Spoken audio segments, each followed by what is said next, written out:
This is PKF Texas Entrepreneurs Playbook. I'm Russ Capper, this week's guest host, and I'm here with the Honorable Nozomu Takaoka, Consul General of Japan, who is taking part in Cofee with the Consuls. Welcome to the Playbook, Mr. Takaoka. Thank you very much for having me. I'm very honored. Well, how long have you been in Houston now? 6 months. I'm quite new. Okay, you are quite new. What's your first impression? Well, it's great. Houston is a great city, and I'm very happy to be here because the Japan-U.S. relations, we have a very big momentum going on, and I'm really happy to share it. Okay, in your words, describe the relationship at this stage, 2014, between the United States and Japan. As I said, we have a great momentum because it is very important for Japan, and I believe for the United States, to strengthen our bilateral relations, collaborations, especially if you think about Texas is really a hub on this subject. So what is important is that the free market democracies will be less dependent upon Middle East and Russia for energy. Okay. And U.S. and actually Texas is key to this. So when you look at the energy situation from a global perspective, this sort of challenge that Japan is in, particularly now, to try to even strengthen energy relationships with the United States, is a lot of that discussion taking place right here in Houston, Texas? Right here in Houston, Texas, yes, of course. And so about this global perspective, I was kind of fortunate to be here because immediately before my arrival last October, last year, May last year, the first ever approval by the United States government to allow permit energy export, natural gas export to Japan was actually given. And after that, already 4 major projects. So that's very nice. And it just happened before Ukraine, you see. Because now people are wondering in the United States. And I think it's a healthy discussion, and you can decide by yourself. But I'm sure that democratic partners in Europe would very much appreciate if U.S. energy export will take place into Europe. Okay, and you're saying you're encouraging the United States to export energy to these democratic countries. I'm working for Japan, so I'm encouraging it for Japan. But I think our European colleagues will agree. I think there's a lot of people here that agree with you as well. That's neat. And because Houston is a world energy capital, so a lot of Japanese companies moving their headquarters actually from New York. Because before they have dealt it from New York. But it's much more efficient to do business here. So major Japanese trading houses, they are shifting the personnel and the positions, higher positions, to Houston or New York. Obviously after Fukushima and shutting down nuclear, so how do you supply your country with energy these days? That's a big agenda for us because before Fukushima, Japanese energy, 30% was dependent upon a nuclear power station. 30%? Wow. 30%, and now it's almost zero.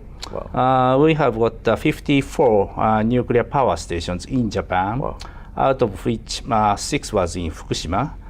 They are now totally shut down.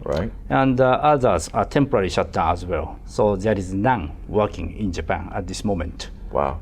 So when you say that the others are temporarily shut down, but the plan is to restart them? For this we need national consensus, and we need to strengthen safety standards. And what we have done, the Japanese government after Fukushima was to set more strict, actually world's most toughest standards, safety standards.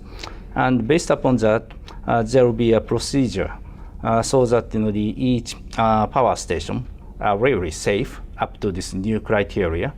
And after it is certified, it will restart. So at this moment, we don't have any particular schedule for restarting. But until that happens, Japanese economy is under severe strain because we got to import more oil and especially natural gas. So we are increasing our import. And in order for that to be smooth and stable, we need countries like United States who are much more willing to export to Japan. Well, and as you well know, the United States is probably more willing than ever to export. Yeah, that's quite fortunate for us. Yes. You know, in my opinion, Mr. Takaoka, the Japanese society is very civilized, and it seems like it's a society that perhaps could handle this cutback and change in energy better than any. But I do know from people that have visited in the last year or so, I mean, there are big areas where you don't allow much air conditioning and heating and stuff. Is that right? Well, especially during summertime, Japan is very hot and humid, like Houston. So we need a lot of air conditioning. Absolutely. And so, but I think the worst period has passed because we have somehow. It's not question of the supply, but it's more about the price. Right.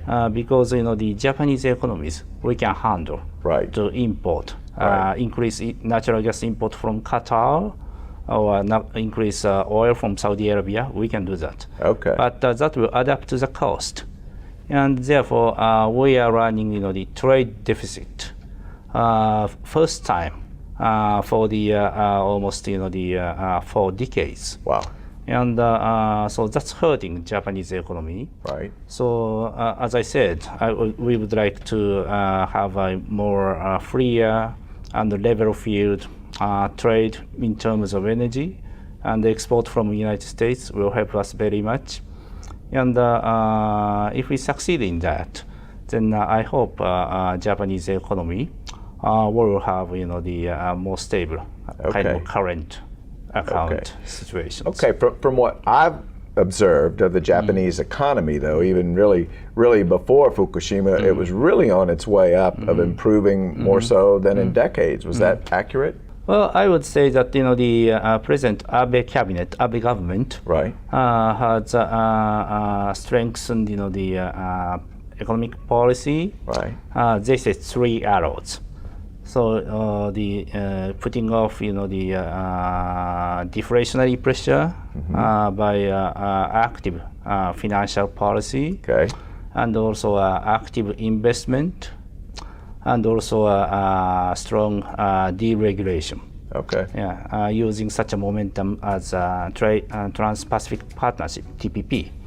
And all these 3 arrows, I am sure, and actually the stock price has increased like 40% after Prime Minister Abe took office. Great. So I hope this trend will continue. Biggest challenge for us is the population decrease. And we used to have the what they call a population bonus because Japanese population was expanding. So naturally economic progress, economic growth. But now the population is shrinking. So we got to expand more, in terms of this technological innovation. And in order to do that, those 3 arrows, I think, will help. Really good. Well, good luck with that. Thank you. Mr. Takaoka, thank you so much for sharing your perspective with us. And thank you for being part of Coffee with the Consuls. That's my pleasure. Thank you very much. You bet. And that wraps up my discussion with the Honorable Nozomu Takaoka, the Consul General of Japan. And that wraps up this episode of the PKF Texas Entrepreneurs Playbook.